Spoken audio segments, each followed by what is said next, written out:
Analysis.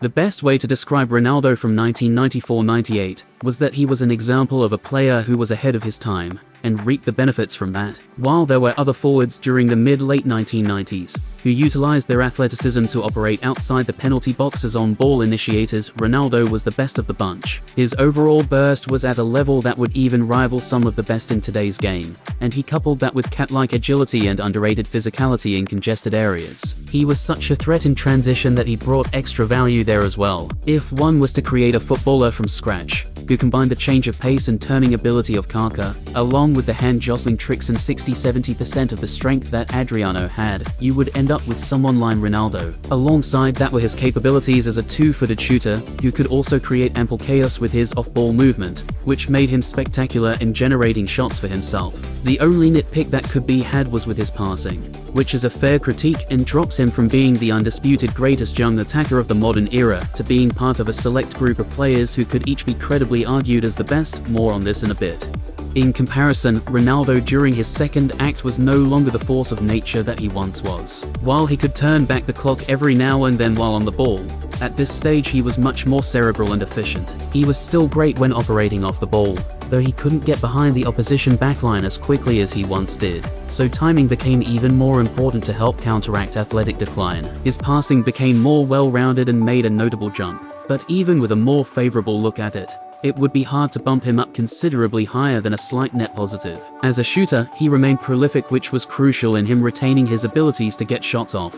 Over the past 10-12 seasons, it's become common to see forwards put up ludicrous individual seasons as more and more of the best talents are hoovered up by the biggest clubs. In the 1990s, however, that wasn't the norm for even the best, which makes Ronaldo's individual production even more outstanding. His debut season in 1994-95 with PSV amounted to 1.02 non-penalty goals plus assists per 90 minutes in 57 games in all competitions. His next healthy season saw that number spike to a ludicrous 1.12 mpg plus A per 90, with Barcelona in 49 games in 1996-97, and in what was arguably the strongest league in the world in Serie A, Ronaldo still put up a great rate of 0.72 mpg plus A in 1997-98 with Inter. That level of individual dominance did translate on a team level. The idea of floor/ceiling raising has been brought up frequently during the series, and their basketball concepts I do believe in, but there are real limitations with them, if only because footballers on average don't single-handedly impact results like NBA players can, given the different nature of the two sports. With that said, I would like to make the case that Ronaldo from 1996-98 was among the best floor raisers that football has seen in the modern era. His sole season at Barca saw their attack jump from 72 goals in La Liga in 1995-96 to 102 in 1996-97, along with a 10-point increase, 80 greater than 90 in a 42-game season. If it wasn't for international commitments with Brazil conflicting with La Liga's scheduling, which forced Ronaldo to miss the final 3 league games, Barcelona might have finished ahead of Real Madrid to claim the league title. His first season at Inter followed a similar script, with an 11-goal jump from 51 goals in 1996-97 to 62 in 1997-98, alongside a 10-point increase in a 34-game season in Serie A, 59 greater than 69.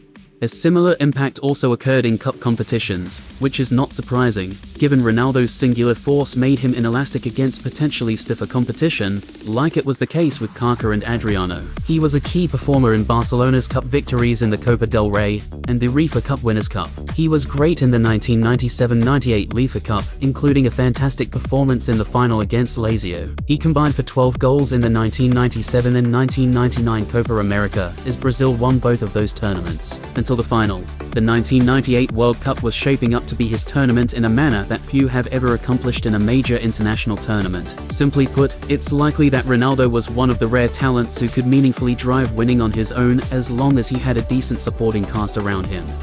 By the time Ronaldo moved to Real Madrid for the 2002-03 season, his days as football's preeminent floor raiser were over, but that wasn't necessarily an issue given the club he was going to. Individually, his production remained outstanding, and would largely continue until the wheels fell off entirely for him. Madrid's increase in their La Liga goal tally, 69 greater than 86, shots on target 239 greater than 244, and points accumulated 66 greater than 78 in 0203, does potentially hint at a bit of ceiling raising from him. I'm not entirely convinced of that, as this looks to be more down to finishing variance, and it's very hard to make a convincing argument that one player by himself could impact team finishing. Madrid's top 4 were considerably higher in the following 2 seasons, but they didn't get the same level of variance, so they only registered 71 and 72 goals in 2003-04 and 2004-05. Altogether, Ronaldo was probably a bit of a ceiling raiser during these 3 seasons, but the case is much less clear compared to his floor raising during his prime. Perhaps the one thing that could be thrown at Ronaldo's direction as a demerit is that for all his talents, he never played on a dominant domestic side. His floor-raising efforts during his apex from 1996-98 definitely helped improve the clubs he was at and raise them to the level of being quality sides, but not great one. Arguably the best domestic side he played on was during his post-peak with Real Madrid in the 2002-03 season, and they were undoubtedly one of the best clubs in Europe that season, as they won La Liga and lost a tough Champions League semi-finals tie against Juventus. Again though, it would be difficult to classify them as more than very good. Though by season's end they had the highest ELO rating in Europe, their own rating does pale in comparison to what the best sides have been able to produce during the 2010s. With that said, I do cut Ronaldo slack in this regard, because his game during his peak was malleable enough with his dynamic off-ball movement that he should have been able to scale relatively well onto more dominant sides during his era. Despite his issues as a passer, his gravity off the ball could create space in ways that a higher-level playmaker could with their playmaking. If he was surrounded by better talent during his healthy seasons, decreasing his on-ball usage and shifting more off-ball could have netted great results for the collective, while his own individual production would have still been among the best in Europe. In terms of influence, none of the previous 9 players in this series can compare to Ronaldo. His skill set was so groundbreaking that even some of the best defenders from that era would openly talk about how much of a nightmare he was to go up against. Despite the lack of access to watch European football at the time, his legend had grown so large that by France 1998, it was generally agreed upon that he was the best player in the world at age 21. All of that made him a marketer's dream, with boots and commercials that are still looked upon fondly today. The level of innovation he had during his peak forced many who watched him and played with / against him to marvel at his work, inspired the next generation of forwards, and prompted the media to look for the next Ronaldo.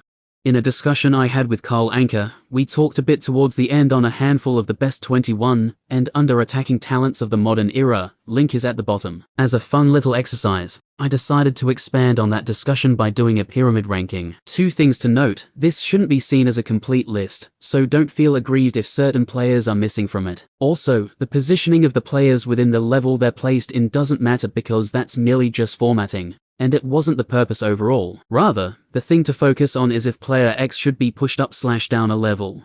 At the 1996 Summer Olympics, Ronaldo Nazário did not wear a jersey with Ronaldo on the back. As there was another Ronaldo in the squad, he played with the name Ronaldinho on his shirt instead. In Portuguese, Inho means little, so Ronaldinho translates to Little Ronaldo. It was only in 1999, when a younger Ronaldo joined the national team, that Ronaldo Nazário could use Ronaldo on his jersey.